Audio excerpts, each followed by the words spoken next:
안녕하십니까. 행복한 안식일입니다. 한 주간의 바쁜 일상을 정리하시고 하나님께서 특별히 우리를 위해 약속하신 축복의 시간에 함께 하신 여러분 모두를 진심으로 환영합니다. 저는 여러분께서 기도해 주셔서 안전하게 또 아주 은혜롭게 지난 한 주간에 시애틀 중앙교회에서 집회를 잘 마치고 돌아왔습니다. 기도해 주신 여러분 진심으로 감사드립니다. 이번에 갈 때 제가 비행기를 타고 가지 않고 가족들과 함께 가느라고 운전을 해서 갔거든요.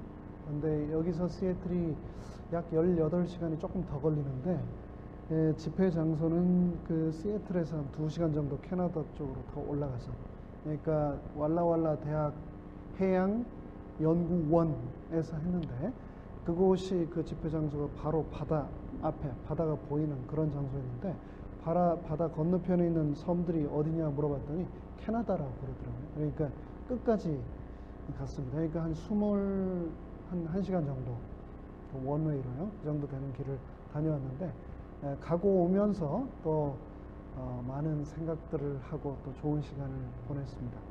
그런데 그 도로를 제가 타고 올라가고 또 내려오면서 보니까 그 도로에 이 미국은 이름을 붙이지 않습니까? 우리가 여기 코리아타운 나가더라도 거기 보면 도산 안창호 선생님의 이름이 붙은 길이 있는 것처럼 그 길을 제가 이제 타고 가다 보니까 코리안 워 메모리얼 하이웨이라고 이름이 붙은 길을 제가 또 운전을 하게 되었습니다. 한국 사람들은 참 용맹합니다. 그렇죠? 그래서 저는 특별히 우리 어르신들 중에, 저도 뭐 한국 사람이기 때문에 군 복무를 마쳤지만 요즘 군인하고 옛날 우리 어르신들은 정말 그 용맹함을 비교할 수가 없죠. 옛날 그 한국전 때, 그리고 또 월남전 때 그 용맹함을 보이셨던 이 한국 군들을 세상 많은 사람들이 기억하고 그 숭고한 정신을 기려서 그 도로에다 이름을 붙였다고 생각을 합니다. 그런데 여러분, 전 세계에서, 지구상에서 가장 용맹한 군인을 뽑으라면 누구를 꼽는지 아십니까? 우리는 한국군을 꼽는데요, 우리 말고 전 세계적으로 봤을 때 가장 용맹한 군인을 꼽으라면 누구를 꼽냐면요,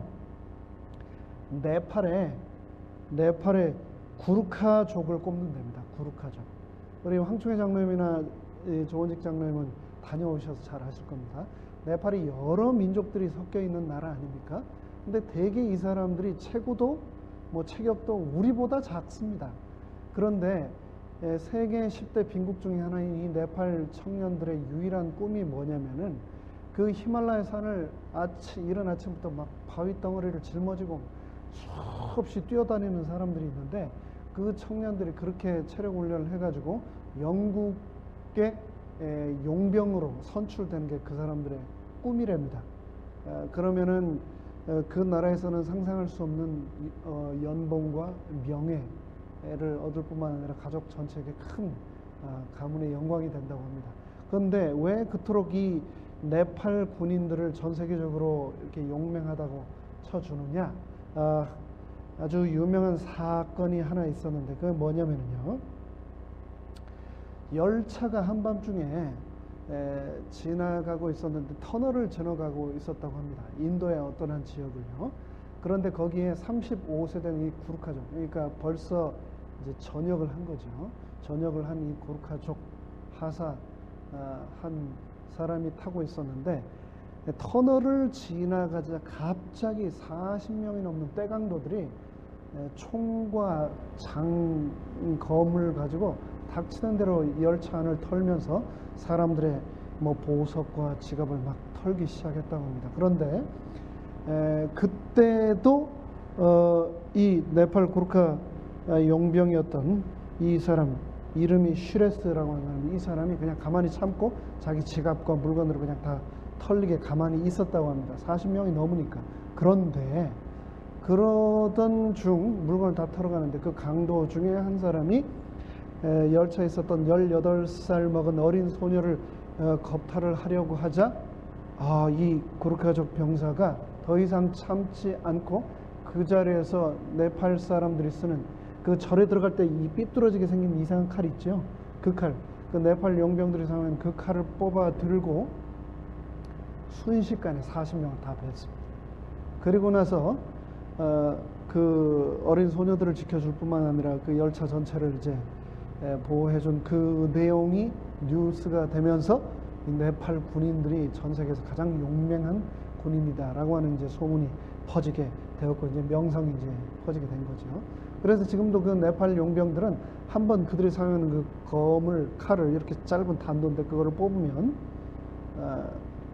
절대 그냥 넣지 않는다고 합니다. 네. 그걸 사용할 일이 있을 때만 뽑고 뽑을 때는 분명히 그것을 이루어야만 다시 칼집에 넣는다라고 하는 그런 얘기를 들었습니다. 40대 1, 참 굉장하지 않습니까? 제가 이렇게 보아하니까 지금은 안 그래도 왕년에 힘 좀 쓰셨을 우리 어르신들이 좀 계신데 여러분들은 그러셨겠지만 저는 40대 1은요 꿈도 못 꾸는 숫자입니다. 40대 1은커녕 2대 1도 저는 무서워서 잘 안 싸우는 1대 1도 확 주저하는 그런 사람인데 성경에 보면 이 40대 1이 아니고 어마어마한 자그마치 850대 1. 저는 개인적으로 이 장면을 다윗과 골리앗의 전투의 장면보다도 더 극적이고 더 드라마틱하고 더 온몸에 전율이 솟아오르는 하나님의 최고의 승리의 명장면이라고 꼽는데요. 그 장면 속으로 오늘 함께 열왕기상 18장을 통해서 들어가 보도록 하겠습니다. 열왕기상 18장 본문으로 혼자 남았다고 생각될 때라는 제목으로 하나님의 말씀을 나누겠습니다. 특별히 오늘 열왕기상 18장의 본문과 함께 선지자 왕의 챕터 10장, 11장, 12장을 집에서 꼭 한번 읽으시면 좋겠습니다. 성경 본문으로는 한 장에 불과하지만 선지자 왕에서는 세 챕터나 할애하면서 이 내용을 아주 자세하게 영감의 글로 미세스 화이트는 옮겨 놓았습니다. 이 말씀을 나누기 전에 잠시 머리 숙여 기도하겠습니다. 하늘에 계신 저희들의 아버지 하나님, 오늘 이 저녁 지난 한 주간의 삶을 마무리하며 저희는 나의 귀에 즐거운 말씀이 아닌 내 영혼에 양식이 되는 말씀, 생명이 되는 말씀, 나에게 꼭 필요한 말씀을 간절히 사모하는 마음으로 우리 아버지 하나님 앞에 머리 숙였습니다. 이 시간 우리의 심령을 생명의 말씀으로 채워 주시옵소서. 예수님의 이름으로 기도합니다. 아멘. 열왕기상 18장 21절로 22절을 제가 읽겠습니다. 여러분 눈으로 함께 읽어주시기 바랍니다. 엘리야가 모든 백성에게 가까이 나아가 이르되 너희가 어느 때까지 두 사이에서 머뭇머뭇하려느냐. 여호와가 만일 하나님이면 그를 쫓고 바알이 만일 하나님이면 그를 쫓을지니라 하니 백성이 한 말도 대답지 아니하는지라. 엘리야가 백성에게 이르되 여호와의 선지자는 나만 홀로 남았으나 바알의 선지자는 450인이로다. 1절부터 살펴보도록 하겠습니다. 많은 날을 지내고 제3년에 여호와의 말씀이 엘리야에게 임하여 가라사대 너는 가서 아합에게 보이라. 내가 비를 지면에 내리리라. 엘리야가 아합에게 보이려고 가니 그때 사마리아에 기근이 심하였더라.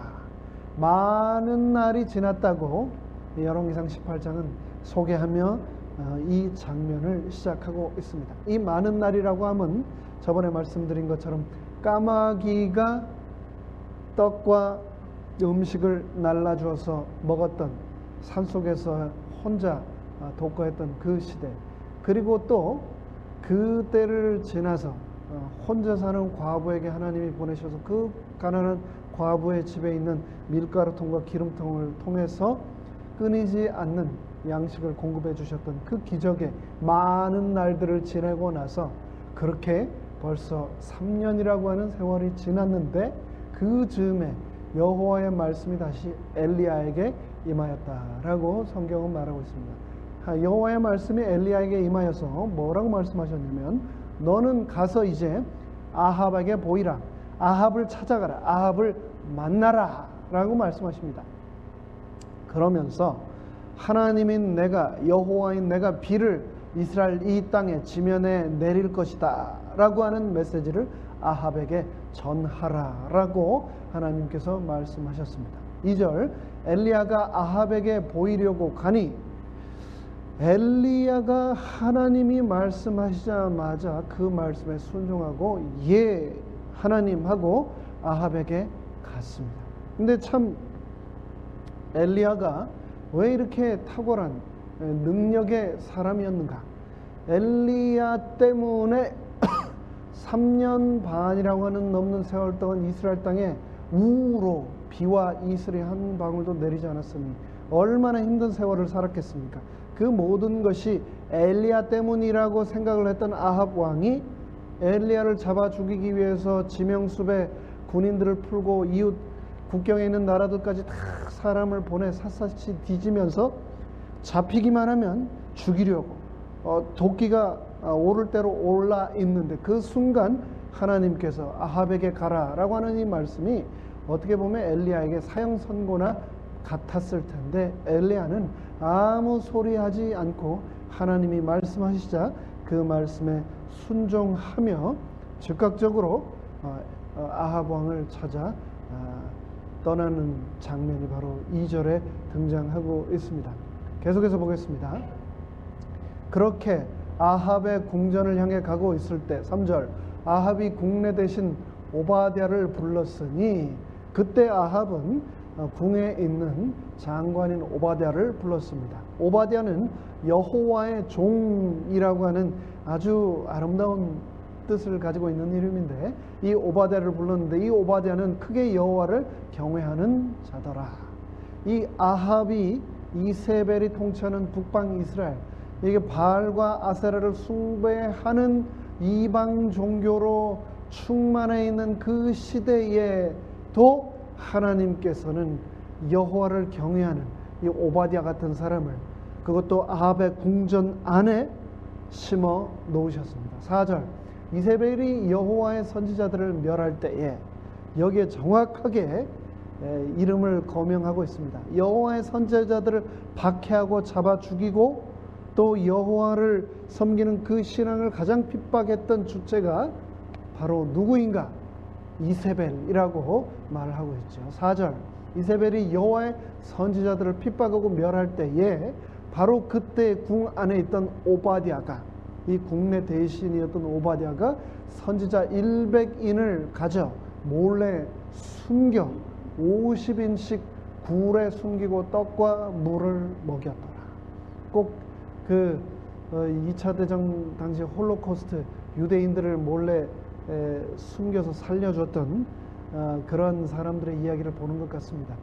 이세벨의 그 극심한 핍박 가운데서 궁 안에 있던 오바댜는 하나님 여호와의 선지자들을 1명, 2명씩 해가지고 100명이나 되는 사람들을 굴에 숨기고 그 사람들이 죽지 않도록 떡과 물을 계속해서 공급하는 일을 하였습니다. 5절, 아합이 오바댜에게 이르되, 그것을 이제 아합은 모르고 있었겠죠.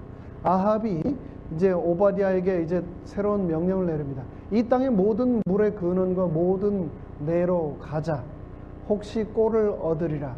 그러면 말과 노새를 살리리니 짐승을 다 잃지 않게 되리라 하고, 너무나 가뭄이 기근이 극심해지자 먹을 것이 없고 곡물이 하나도 없고 물이 말라 버렸지만 그럼에도 불구하고 어딘가에 있을 이 물을, 샘을 찾아서 지금 그나마 남아있는 이 가축들, 말과 노새를 살리자. 다 잃지 않으려면 지금이라도 어떻게 좀 찾아야 되지 않겠느냐라고 말을 하며 아합이 오바댜와 함께 샘을 찾아 물을 찾기, 꼴을, 풀밭을 찾아 직접 움직이기 시작합니다. 6절, 두 사람이 두루 다닐 땅을 나누어 아합은 홀로 이 길로 가고 오바댜는 홀로 저 길로 가니라. 아합은 아합 나름대로, 또 오바댜는 오바댜 나름대로 풀이 있는 곳, 또 물이 있는 곳을 찾아 나서기까지 이 이스라엘 땅의 가뭄이 정말 최악의 상황에 달하였음을 우리는 볼 수 있습니다. 7절입니다. 오바댜가 그렇게 물을 찾아 또 풀밭을 찾아 헤매고 있을 때에 바로 그 와중에 엘리야를 만나게 됩니다. 엘리야를 알아보자마자 오바댜는 신분상으로는 왕궁에 있는 궁궐 대신 장관이기 때문에 엘리야보다도 훨씬 지위가 높은 사람임에도 불구하고 엘리야를 만나자마자 저를 알아보고 엎드려 말하되 내 주 엘리야여 당신이시니까 엘리야 선지자시여 어떻게 여기 계십니까? 라고 지금 말을 하고 있는 겁니다. 8절 대답하되 그러하다 가서 내 주에게 고하기를 엘리야가 여기 있다 하라. 엘리야가 오바댜에게 바로 명령을 내립니다. 너는 바로 지금 아합 왕에게 너의 주에게 가서 내가 여기 있다 라고 말하여라, 전하여라 라고 말을 하고 있습니다. 주로 세상에서는 높은 사람이 낮은 사람을 오라 라고 합니다. 그렇죠? 낮은 사람이 높은 사람에게로 갑니다. 그런데 지금 엘리야가 왕에게 내가 여기 있다 라고 오바댜 너는 가서 전해라 라고 말을 하고 있습니다. 9절 그런데 오바댜는 이렇게 말합니다. 가로되 내가 무슨 죄를 범하였기에 당신이 당신의 종을 아합의 손에 붙여 죽이게 하려 하시나이까. 10절 당신의 하나님 여호와의 사심을 가리켜 맹세하노니 내 주께서 사람을 보내어 당신을 찾지 아니한 족속이나 나라가 없었는데 저희가 말하기를 엘리야가 없다 하면 그 나라와 그 족속으로 당신을 보지 못하였다는 맹세를 하게 하였거늘. 무슨 말인가? 엘리야 선지자시여 지금 상황이 어떤 상황인지 아십니까? 지금 아합 왕이 독이 오를 대로 올라가지고 당신을 찾기 위해서 전국을 다 뒤지고 있을 뿐만 아니라 이웃 나라들까지 다 지금 군인들을 보내서 당신을 잡으려고 하고 있는데 그 이웃 나라에서조차도 엘리야 당신을 못 봤다라고 하면 진짜 못 봤지라고 하는 각서를 받을 만큼 당신을 발견하면 잡으면 죽이려고 지금 혈안이 되어 있는 그렇게 위험한 상황입니다 라고 말을 하고 있는 겁니다. 11절 이제 당신의 말씀이 가서 내 주에게 고하기를 엘리야가 여기 있다 하라 하시니 내가 당신을 떠나간 후에 여호와의 신이 나의 알지 못하는 곳으로 당신을 이끌어 가시리니 내가 가서 아합에게 고하였다가 저가 당신을 찾지 못하면 내가 죽임을 당하리이다. 당신의 종은 어려서부터 여호와를 경외하는 자라. 근데 이렇게 얘기를 하고 있습니다. 엘리야 선지자시여 지금 내가 아합 왕에게 가서 당신께서 명하신 대로 당신이 이곳에 있다라고 하는 말을 전할 수는 있지만 내가 그렇게 전할지라도 하나님께서 당신을 이곳 위험한 곳에 그대로 두지 않을 겁니다. 하나님께서 놀라운 방법으로 당신을 어디론가 옮기실 겁니다.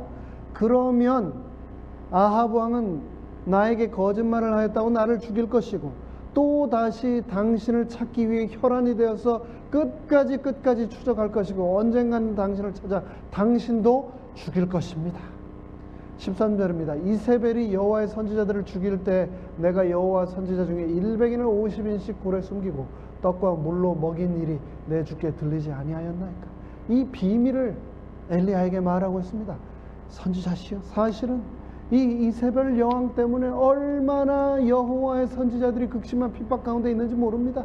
그래서 그들을 내가 한 명씩 지금 100명이나 되는 사람들을 굴에 숨겨놓고 그들에게 떡과 물을 공급하고 있습니다.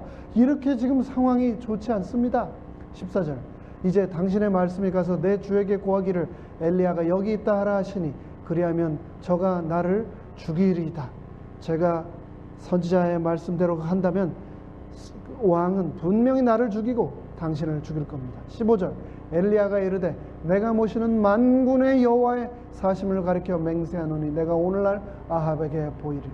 엘리야는 그럼에도 불구하고 걱정하지 말아라.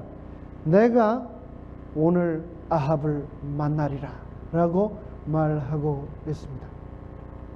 16절입니다.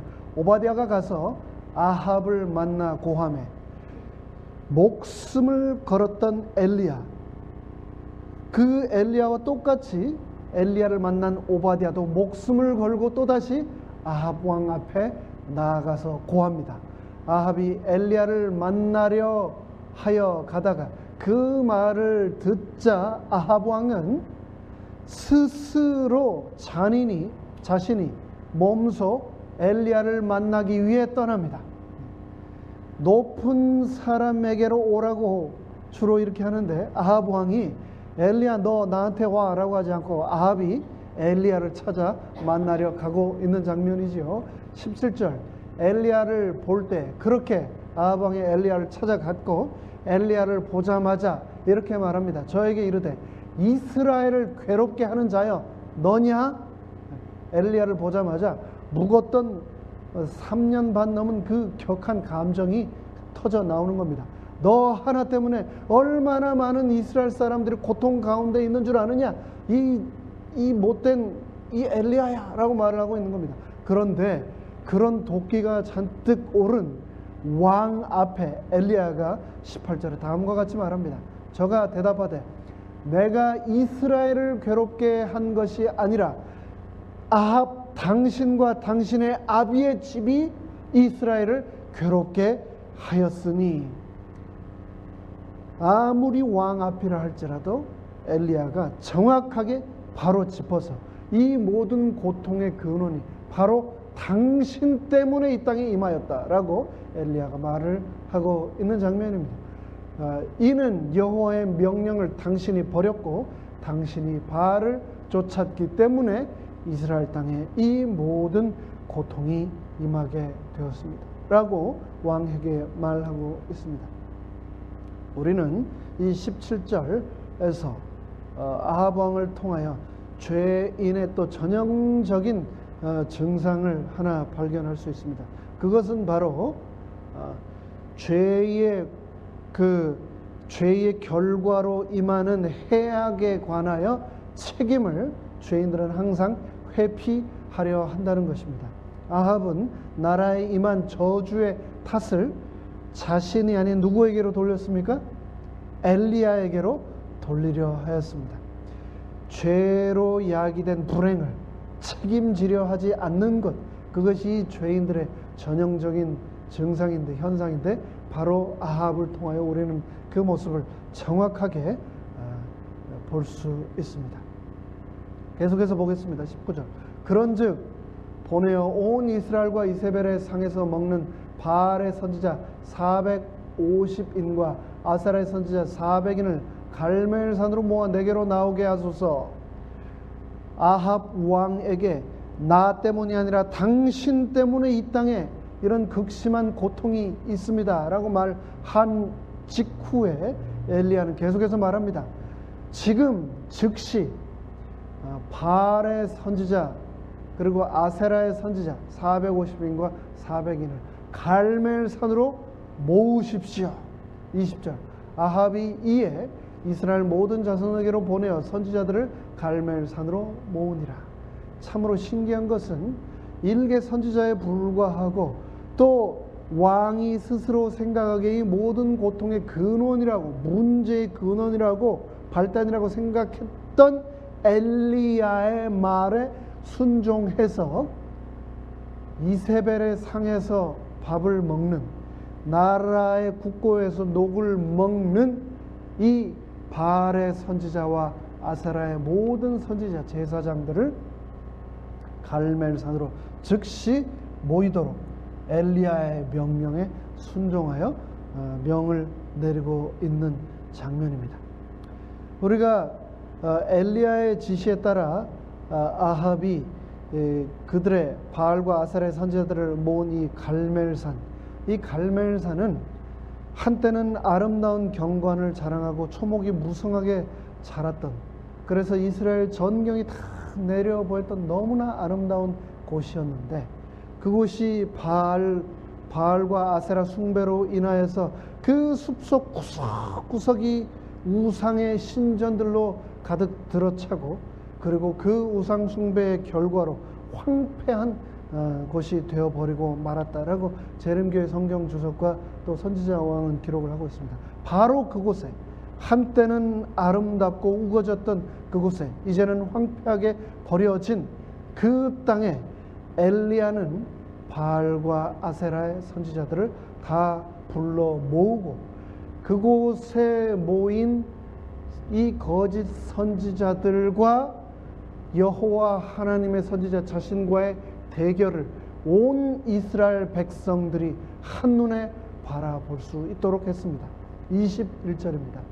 엘리야가 모든 백성에게 가까이 나아가 이르되 850인의 바알과 아세라 선지자들을 자신 앞에 두고 자신은 호롤 단신으로 그 앞에 서서 그 장면을 쳐다보는 수많은 군중들, 모든 이스라엘 백성들에게 가까이 나아가서 엘리야가 말합니다.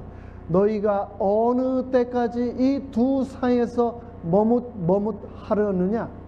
여호와가 만일 하나님이면 하나님을 좇고 바알이 만일 하나님이면 바알을 좇으라 라고 하니 백성이 한 말도 대답지 아니하는지라. 참으로 너무나 안타까운 장면입니다. 엘리야는 하나님으로부터 받은 명을 받들어 그 명대로 아합 왕의 잘못을 지적하고 또 그 심판을 위하여 바알과 아세라의 선지자들을 다 불러 모아 놓았는데, 그리고 그 앞에서 백성들에게 마음으로 진심으로 호소를 하는데, 이 두 사이에서 머뭇하지 말고 너희 생각에 참 여호와 하나님이라고 생각되는 그분을 좇으라 라고 호소를 하는데도 불구하고 백성 중 그 누구도 아멘, 그 말에 대답하는 사람이 없었다. 얼마나 엘리야가 외롭고 얼마나 엘리야의 마음이 답답했을까, 그런 생각이 들었습니다. 제가 가끔 저희 교회가 아닌 다른 교회 방문을 하고 그 교회에서 이제 말씀을 인도하다 보면 유독 어떤 교회는 얼마나 이렇게 하나님의 말씀이 가고 또 그 말씀이 화답돼서 돌아오는 힘이 막강한지, 말씀을 전하면서 제가 도리어 엄청나게 큰 은혜와 힘을 얻어가지고 오는 그런 교회가 있습니다. 성령과 아멘에 충만한 그런 교회죠. 그런 교회를 다녀오면 제가 정말 저까지 영혼이 소생하고 큰 힘을 얻는 그런 경험을 합니다. 그런데요, 어떤 교회는 되게 또 이제 문제가 있고 불화가 있는 교회죠. 그런 교회는 가면은 아무리 감동적이고 제가 아무리 큰 은혜를 받았고 제가 아무리 열심히 준비한 말씀이라도 이렇게 말씀을 전할 때 벽에다가 탁 갖다가 부딪혀서 툭 떨어지는 그런 느낌. 그 어떤 말씀을 해도, 그 어떤 능력의 말씀을 전해도 아멘도 없고 반응하는 눈빛도 화답 하나도 없습니다. 그럴 때는요, 막 힘이 다 빨려서 제가 막 방전되는 그런 느낌을 갖고 오는 그런 교회도 있습니다. 그런 교회는요, 정말 두 번 다시 가기가 무서울 정도 그런 교회가 있습니다. 그런데 아마 엘리야가 그랬을 것 같습니다.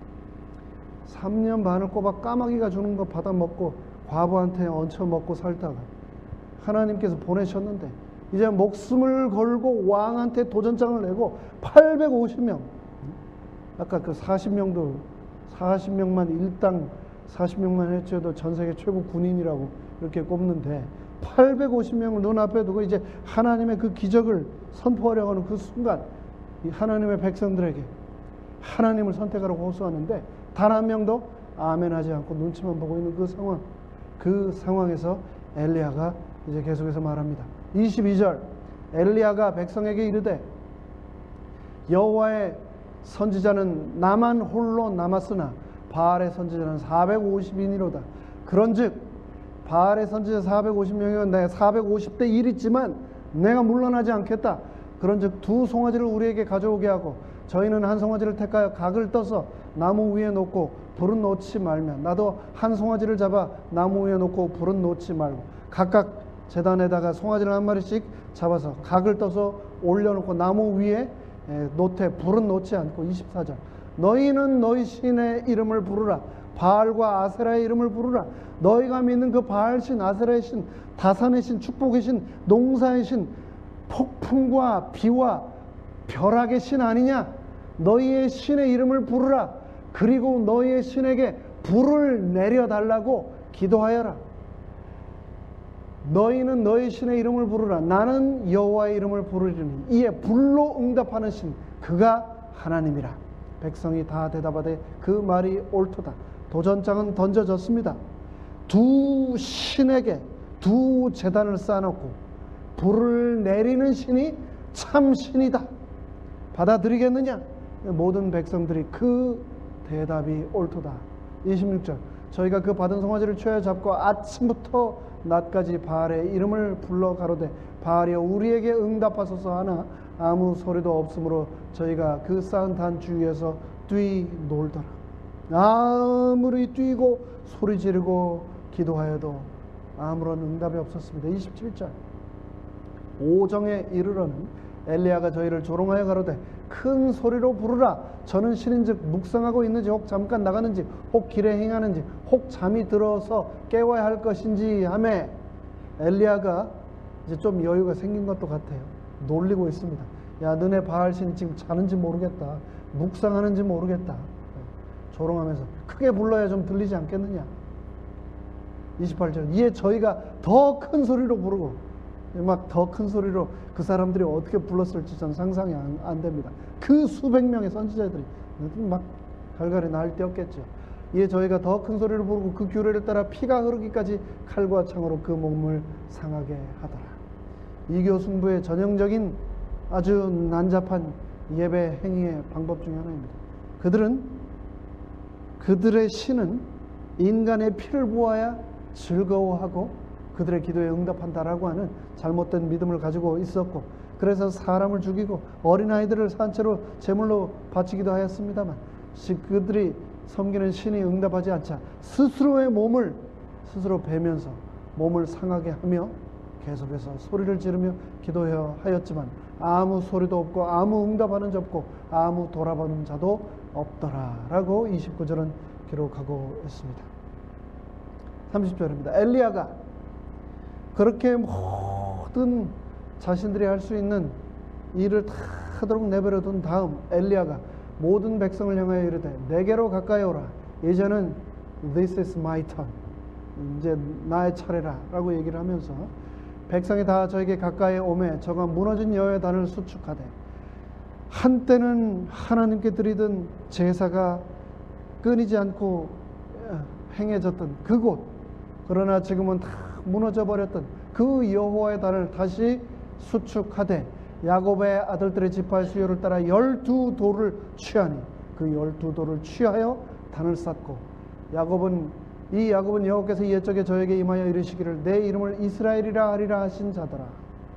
또 나무를 버리고 그렇게 새롭게 12덩어리 이스라엘 12덩어리로 쌓은 제단 위에 나무를 쌓고 송아지에 각을 떠서 나무 위에 놓고 그리고 나서 통으로 4통이나 되는 물을 채워다가 번제물 송아지 각을 떠는 송아지 그리고 그 나무 위에 부으라 하고 다시 또 이르되 다시 그리하라 하여 다시 그리하니 또 이르되 3번 그리하라 하여 3번 그리하니 4번 그리고 또 다시 3번 총 7번이나 큰 물동이에 채운 물을 단에 부어서 그 물이 단으로 두루 흐르고 단 주위에 있는 도랑까지 물이 가득 차게 되었더라. 저녁 소재 드릴 때 이제 저녁이 되어서 선지자 엘리야가 말을 하였습니다. 선지자 왕에 보면은 이렇게 그 장면을 더 자세하게 묘사하고 있습니다. 엘리야가 아침부터 그 저녁이 될 때까지 이 바알과 아세라를 섬기는 이 제사장들이 이 숫자가 450명, 400명이나 된 그 많은 사람들이 단 주위에서 미친 듯이 발공을 하며 몸을 스스로 자해하면서 춤을 추고 그 단에 불이 내려오기를 기도하였는데 그 단 주위에서 몰래 거짓으로라도 불을 붙이려고 하는 사람이 하나라도 있을까봐 잠시도 눈을 떼지 못하고 그 단을 지켰다라고 했습니다. 자, 누군가 거짓으로 살짝이라도 그 단에 불을 붙이면 어떻게 될까요? 그 자리에서 엘리야는 아주 산산이 난도질을 당해 죽을 것이 뻔했습니다. 그렇기 때문에 엘리야가 아침부터 이른 새벽부터 해가 머무는 자기 순서가 올 때까지 잠시도 눈을 떼지 못하고 있다가 그들이 이제 스스로 포기를 하자 단을 회복하여 쌓고 재물을 올리고 그 위에 7항아리나 되는 물을 붓고 그리고 36절에 선지자 엘리야가 나아가서 말하되 아브라함과 이삭과 이스라엘의 하나님 여호와여 주께서 이스라엘 중에서 하나님이 되심과 내가 주의 종 여호와의 종이 됨과 내가 주의 말씀대로 이 모든 일을 행하는 것을 오늘날 저와 이 세상이 알게 하옵소서. 이 얼마나 참 간절한 기도입니까? 37절 여호와여 내게 응답하소서. 내게 응답하소서. 이 백성으로 주 여호와는 하나님이신 것과 주는 저희의 마음으로 돌이키게 하시는 것을 알게 하옵소서. 아멘. 38절 이에 여호와의 불이 내려서 번제물과 나무와 돌과 흙을 태우고 또 도랑에 물을 핥은지라. 너무나 이 감동적이고 짜릿한 장면 아닙니까? 여러분 영어로 보면 이 불이 하늘에서 내려왔는데 그냥 내려온 정도가 아니고 번제물, 각을 뜬 송아지와 그 송아지 밑에 있던 나무와 그 나무를 버티고 있던 돌과 돌을 버티고 있던 흙과 그 흙을 다 덮고 있던 도랑의 물까지 다 핥았다. 불이 핥았다라고 했습니다. 리크 영어로는 리크했다고 했습니다. 여러분 동물들이요 이 새끼들 어미 소가 새끼 송아지를 이렇게 한 번씩 핥아주면은요 잔뜩만 묻어있던 게 하나도 없이 그냥 다 깨끗하게 말라 더 떨어질 정도로 그렇게 아주 그냥 세게 핥아냅니다. 그런데 하늘에서 내려온 여호와의 불이 재물뿐만 아니고 돌과 흙과 물까지 흔적도 없이 완전히 다 핥아버리셨다라고 성경은 기록을 하고 있습니다. 그 광경을 보고 모든 백성이 보고 엎드려 말하되 여호와는 하나님이시로다. 여호와 그는 하나님이시로다 라고 인정을 하고 있는 장면입니다. 엘리야가 저희에게 이르되 바알의 선지자를 잡되 하나도 도망하지 못하게 하라 하매 곧 잡은지라. 그 순간을 엘리야는 놓치지 않았습니다. 거짓 선지자들을 그냥 내버려 두지 않았습니다. 엘리야가 저희를 기손신으로 내려가다 거기서 죽이니라. 단 한 명도 놓치지 않고 거짓 선지자들을 잡아다가 하나님의 심판을 행하는 장면입니다. 41절 엘리야가 아합에게 이르되 이제 아합 왕에게 말합니다. 왕이시여 이제 올라가서 먹고 마시고 준비를 하십시오. 큰 비의 소리가 있나이다. 이 큰 비의 소리가 그때 당시에 벌써 비의 소리가 들렸을까요? 아닙니다. 선지자 왕에서는 뭐라고 얘기를 하고 있냐면은 엘리야의 마음속에 믿음으로 올 그 비의 소리가 마음속으로 들렸다. 마음속으로 믿음의 그 비의 소리가 들리자 엘리야가 아합 왕에게 말하고 있는 겁니다. 왕이시여 이제 엄청난 비가 올 겁니다. 채비를 하십시오. 먹고 마시고 이제 이곳을 곧 떠날 준비를 하십시오. 42절 그 말을 아합이 듣습니다. 아합이 먹고 마시러 올라가니라. 엘리야가 갈멜산 꼭대기로 올라가서 땅에 꿇어 엎드려 그 얼굴을 무릎 사이에 넣고 그 사환에게 이르되 올라가 바다편을 바라보라. 저가 올라가 바라보고 고하되 아무것도 없나이다. 가로되 일곱 번까지 다시 가라. 그렇게 왕에게 이제 채비를 하라라고 하고 나서 엘리야는 갈멜산 꼭대기에 올라가서 기도를 합니다. 근데 이 기도하는 장면이 땅에 꿇어 엎드리는데 그 얼굴이 무릎 사이에 들어갈 만큼 완전히 땅에 부복한 장세로 기도를 하고 있습니다. 여러분 이 자세를 기도해 보셨습니까? 저는 해보려고 했는데 이 중간에 뭐가 좀 많아서 잘 안 들어가 가지고 도저히 그 자세가 안 나왔는데 아마 엘리야는 까마귀가 준 것만 먹고 또 과부가 준 것만 한 3년 반 먹어서 그 자세가 충분히 되었던 건지 아니면 늘 그렇게 절실하게 간절한 마음으로 기도를 했기 때문에 되었는지 어쨌든 그렇게 엎드려서 하늘을 향하여 하나님께 기도를 드리고 있습니다. 그리고 사환에게 바다 건너편에 보이는 것이 없느냐? 근데 아무것도 보이지 않습니다. 7번이나 엘리야는 계속해서 기도를 하면서 하나님께 간절히 비를 내려달라고 기도를 합니다. 44절 7번째에 이르러서 저가 고하되 바다에서 사람의 손만한 작은 구름이 일어나나이다.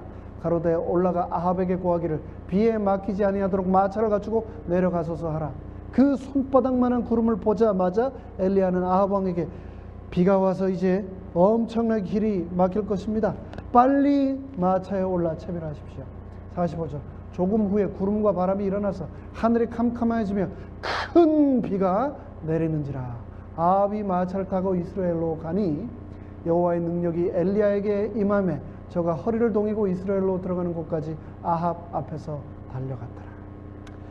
고고학으로 보면은요, 갈멜산에서 북방 이스라엘의 수도였던 이스라엘까지 약 25km 정도 된다라고 했습니다. 그러니까 거의 하프 마라톤 거리가 되는 거죠. 근데 그 길을 폭우가 쏟아져서 길을 잃고 사고가 날까봐 아합의 마차 앞으로 엘리야 선지자가, 그때 당시에 입었던 긴 두루마리 옷이 달리는데 장애가 됐겠죠. 그래서 그것을 밑에 부분을 걷어서 허리에다 동이고 아합의 마차 앞으로 하프 마라톤 되는 그 거리를 그 폭우 가운데서 단숨에 달려 마차를 왕궁까지 인도하는 장면입니다. 아합 왕은 하나님께 불충한 왕이었음에도 불구하고 엘리야는 그 왕을 왕궁으로 하나님의 말씀에 순종하여 안전하게 인도를 합니다. 이제 말씀을 마치겠습니다. 비교적 긴 장이고 또 많은 내용이 들어있어서 내용만 급하게 살펴보았습니다만, 오늘 우리는 이 본문 열왕기상 18장을 통해서 엘리야를 통해서 아주 중요한 교훈을 얻었습니다. 극심한 가뭄의 모든 책임과 원망을 이스라엘을 괴롭게 하는 자여 라며 엘리야에게 퍼붓는 아합을 향하여 엘리야는 내가 이스라엘을 괴롭힌 것이 아니라 바로 당신과 당신 아비의 집이 그렇게 하였다. 당신이 여호와의 명령을 버렸고 당신이 바알을 쫓았기 때문이다 라고 단호하게 말하였습니다. 그리고 이스라엘 백성들에게 두 사이에서 머뭇거리지 말고 하나님을 택하라 라고 호소하였습니다. 그럼에도 불구하고 그 누구도 엘리야의 호소에 응답하지 않고 엘리야는 홀로 남았습니다. 오늘날도 엘리야의 시대처럼 그런 일이 우리에게 일어납니다. 우리가 하나님의 뜻대로 하나님의 말씀대로 살려고 하나님의 알려주신 방법대로 선택을 할 때 홀로 남는 경우가 얼마나 많습니까? 그런데 미세스 화이트는 선지자의 왕에서 다음과 같이 말했습니다. 오늘날도 단호한 책망의 음성이 필요하나니 이는 통탄할 죄악으로 인하여 백성들이 하나님에게서 떠난 까닭이다. 오늘 우리가 살고 있는 이 시대에 단호한 책망의 음성이 필요하다는 겁니다. 청중의 마음을 상하게 하지 않으려는 부드러운 설교가 너무나 자주 행해지고 있으며 이러한 설교들은 지속적인 감화를 끼치지 못한다. 나팔은 분명한 소리를 내지 않는다. 사람들은 분명하고 날카로운 진리의 말씀을 듣고도 마음을 찢지 아니한다. 우리 황충희 장로님 색소폰과 클라리넷 하시는데 이 악기가 연주를 될 때는 내가 손으로 잡고 있는 정확한 음이 정확하게 나야 되는데 이 악기가 정확한 음을 내지 않고 두리뭉실하게 미인지 파인지 이렇게 소리를 낸다면 그 악기는 결코 좋은 악기가 아니고 그 연주자도 결코 훌륭한 연주자가 아닙니다. 그런데 이 선지자 왕에서는 계속해서 말하기를 당신이 바로 그 사람이라고 나단이 다윗에게 말한 것과 같은 의심할 여지 없이 명백한 말을 오늘날 설교단에서는 거의 들어볼 수 없고 공공의 정기 간행물에서도 찾아볼 수 없다. 와인 여사가 그 옛날에 벌써 이런 말씀을 한 겁니다. 이러한 말이 그처럼 드물지 않았더라면 우리는 사람들 중에 나타난 하나님의 능력을 더욱 많이 볼 수 있었을 것이다. 그런 명확한 말씀, 우리에게 꼭 필요한 말씀이 단에서 계속해서 전해졌더라면 하나님의 능력이 우리 가운데 훨씬 많이 드러났을 것이다 라고 말하고 있는 겁니다. 하나님께서 평안을 말씀하시지 않으신 때에 평안하다 평안하다고 부르짖는 목사들, 곧 사람을 기쁘게 하라는 목사들은 하나님 앞에서 저희의 마음을 철저히 낮추고 그들의 불성실과 도덕적 용기의 부족에 대하여 용서를 구해야 할 것이다. 이 말씀을 봤더니요, 열왕기상 18장의 말씀이 선지자 왕 10장부터 12장까지 말씀이 봤더니 저를 향한 말씀이었습니다. 제가 설교단을 책임지고 있는 목사로서 하나님께 저 자신의 불성실과 도덕적 용기의 부족에 대하여 이 말씀을 준비하면서 용서를 구하지 않을 수가 없었습니다. 재림교회 성경 주석은 이렇게 말하고 있습니다. 오늘날 세계는 바로 지금 이 시대는 엘리야의 믿음을 가진 사람들이 필요하다. 하나님의 사업은 엘리야의 정신과 능력으로 일하는 사람들에 의해 맞춰질 것이다. 도처에 있는 겸손한 남녀들을 위해 하나님의 신이 내려 엘리야처럼 저들이 처한 상황에서 활동할 능력을 얻을 것이다. 이 시대는 엘리야와 같은 사람, 엘리야의 정신과 능력으로 일하는 사람들이 필요하고 그러한 사람들에 의해 이 시대가 맞춰질 것이다 라고 말씀하고 있습니다. 세상에 버려져 홀로 남겨지는 것처럼 느껴질지라도 하나님께서 우리에게 원하시는 나팔과 같은 분명하고 정확한 소리를 내는 삶을 너희는 살아라. 때로는 용기를 내서 그런 이 시대에 이곳에 필요한 소리를 내는 삶을, 엘리야와 같은 삶을 살아라 라고 말씀하고 있습니다. 그래서 우리의 삶을 통해서 하나님의 능력이 엘리야의 시대처럼 많이 나타나게 되기를 간절히 바라면서 말씀을 마치겠습니다. 이제 오늘 저희가 이제 시간은 조금 부족하지만 그래도 기도하는 시간을 갖도록 하겠습니다. 두 분씩 꼭 짝을 지으셔서 상대를 위해서 그동안 기도를 좀 못 해보신 그런 파트너를 찾아서 꼭 상대를 위해서 기도를 해주시면 감사하겠습니다. 그리고 특별히 저희 교회 지난주에 환자가 많이 늦으셨습니다. 아시는 대로 우리 박한배 집사님 오늘 좀 어떠시던가요? 옮기셨습니까? 아니면 그대로 계세요? 옮기셨어요? 요양시설로 옮기신다고 했는데 어제? 네? 그리고 박환배 집사님 위해서 예. 병원으로 다시 호구병원으로요. 세라피 또 다른 병원으로 옮기셨네요. 우리 박한배 집사님 계속해서 전이가 되고 또 통증이 심해서 굉장히 힘들어하고 계십니다. 우리 여러 성도님들이 방문해 주시고 특별히 우리 이강천 목사님 날마다 방문해서 말씀, 기도로 또 용기 주셔서 너무 감사합니다. 박한배 집사님 위해서 기도해 주시고 김신자 집사님 옮기셨습니까? 예, 김신자 집사님께서 또 이제 요양시설로 양로원으로 해서 재활치료를 위해서 이제 또 옮기셨습니다. 김신자 집사님 위해서 또 기도해 주시고 박환배 집사님의 형님 되시는 박용배 성도님이 또 아주 지금 상태가 안 좋으시다고 합니다. 그래서 또 특별한 기도를 요청해 오셨고 그 외에 저희가 아는 여러 환자들이 계십니다. 그 환자들을 위해서 특별히 또 기도해 주시면 감사하겠습니다. 두 분씩 그동안 기도하지 못하셨던 두 분씩